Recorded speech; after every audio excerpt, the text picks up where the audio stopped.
playing baseball for a while now, and in the last year or so has kind of taken it to a little bit of a step up with regards to his commitment. Started off doing Little League and All Stars through that, and then wanting to continue playing on a more advanced team, with boys and coaches that could push him to be better, and went into travel baseball and did that. And he was playing on a AAA majors travel baseball team, very competitive. And so that allowed him to develop the skills with position play and hitting to make a middle school baseball team, even when he's in the fifth grade. And catching has been one of his passions, even though he hasn't been the number one catcher on his team. He plays a lot of outfield right now because he's fast. He's got a lot of range and a good read on the ball. But anyway, he was expressing some interest in trying out for catcher position, even as a backup on this middle school team. And so I knew that, taking him to the next level and making him competitive was going to require, some more advanced approach. And I'd seen, I guess, some of your stuff maybe on Instagram initially, and I really liked the video analysis aspect of how you were kind of breaking stuff down. I know you did that through the World Series and different things, and I appreciated taking some of the mechanical aspects of pro catchers and breaking it down and making it more digestible for younger catchers as they're coming up. And so I thought it was going to be a good opportunity for Whit to be able to take advantage of some of that same instruction to improve his game. And that's what kind of prompted us to seek you out and get started in this process. That's awesome. So it sounds like Instagram was how you guys found out about me. Yeah. Yeah, cool.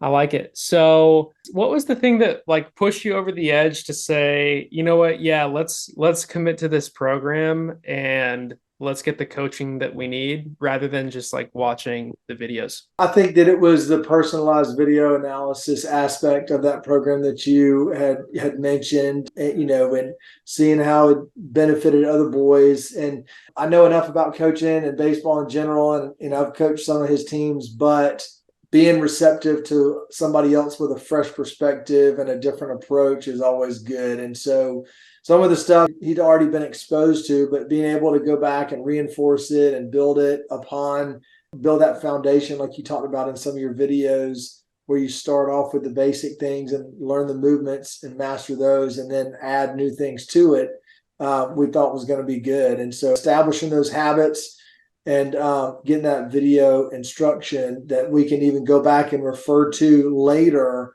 And then throughout the 4 weeks, I think he and I, hearing the repetition and some of the ways that you analyze those stances and analyze the technique for, receiving and blocking and throwing, it puts us in a way to where we can grab the video camera out and he can video himself, and he can go back and pretty much break it down now, even as a 10-year-old. And so I think developing those skills was an important draw for us to go through the program. And so even though the 4 weeks is over, I think the habits that were developed are going to end up helping him out in the future, even outside of just the catching position, because you can apply that to hitting, you can apply that to infield play or outfield play.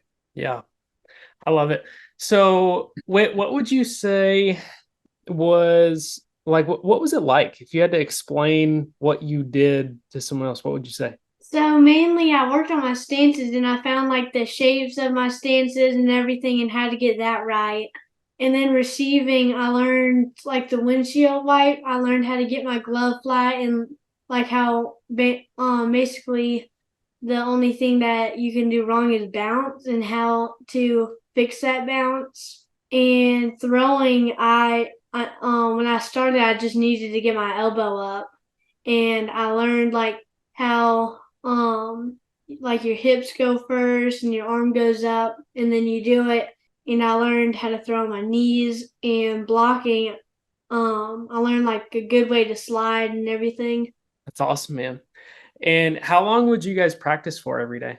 Usually maybe 5 to 10 minutes. Well, we would do the video 5 to 10 minutes, but I mean, he got a new catcher's mitt around the same time, so we've been trying to break that in, and we have a a pitching machine that he practices receiving on. So he's probably averaged 150 pitches a day receiving at like a high velo for him.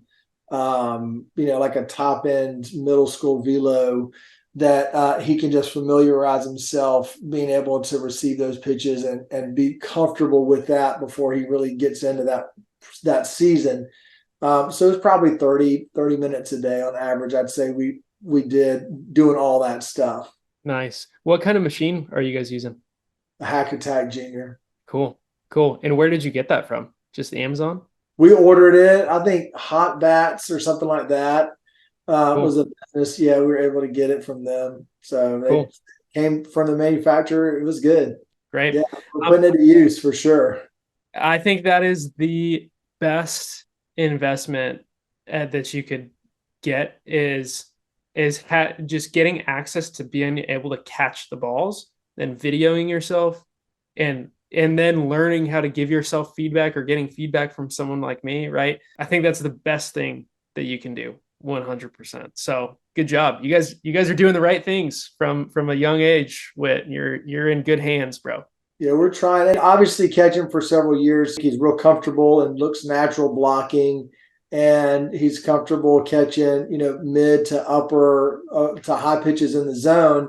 But as pitching gets better, those middle of the zone, upper, like high in the zone pitches are not desirable pitches that pitchers want to be throwing. You want to be able to live low in the zone. And so your approach to teaching that glove load and that position for those low fastballs or those breaking balls that you want to, kind of end up in the dirt so they're unhittable is really good. And especially developing those habits for him to do that now before he gets to where pitchers are throwing those type of pitches consistently, I think gives him an edge. Because, everybody can sit there and soft hand and hit and catch a ball just right down the middle, but you're not going to be catching middle pitches as a catcher as you get older.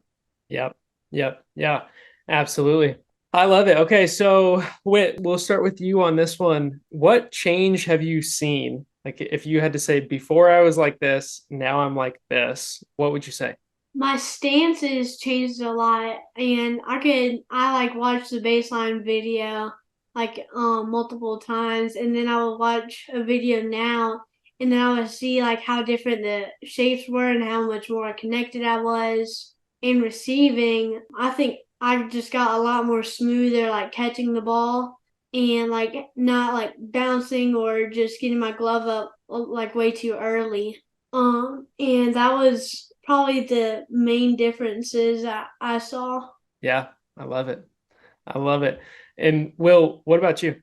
I'd echo a lot of that. I think a reflection of the stance improvements that he had, being able to comfortably, go to one knee or modified kickstand, which he wasn't as familiar doing before, and understanding why to do those things. You don't have to just stay in a primary stance and just bounce outside to inside every time. You can, you can more smoothly kind of glide into those positions and give yourself a little bit more, I guess, you can be closer to the ground, a little bit more compact as he gets bigger, and still be able to frame those lower inside or lower outside pitches a lot more smoothly. Yeah, I love it. I love it. Well, that is awesome, you guys. Do you have any other thoughts or anything that you want to share? No, we've been pleased with it. I think it's been, I think it was a good investment. Like I said, being able to establish those routines, now he knows, all of these sequences that he can practice to refine the movements that he already has. And he has the ability to, in his mind, go back and look at a video of how he's doing it or do it in a mirror and be able to pause and understand, is his glove in the right spot? Is his elbow in the right spot? Is his, chest connected or your knees parallel and those type things. I think those are really good qualities for him to have moving forward. Whether he plays catcher this season or next season or whatever, or whether it's another position, because again, those are applicable whether you're analyzing your swing, you're analyzing your infield technique or you're analyzing, outfield and all those things. I love it.